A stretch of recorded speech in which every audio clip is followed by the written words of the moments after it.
How to fix your TikTok live stream when it is suspended. Hey guys, welcome back to the channel. If your TikTok live stream has been suspended, here is what can you do to get it back on track. So first and foremost, you have to check the suspension reason by reviewing the notification from TikTok.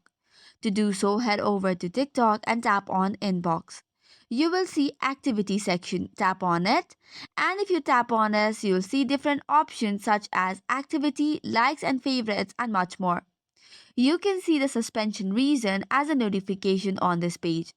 Once that is done, head over to your profile and go to the menu box.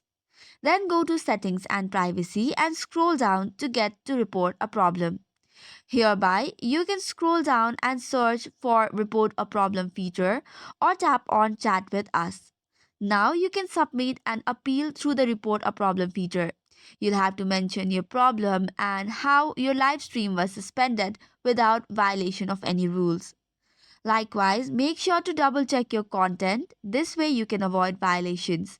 For this, follow the community guidelines to prevent further suspensions as well. So that's it for today's video. For more such contents, do not forget to hit the like and subscribe button. Thank you and keep watching.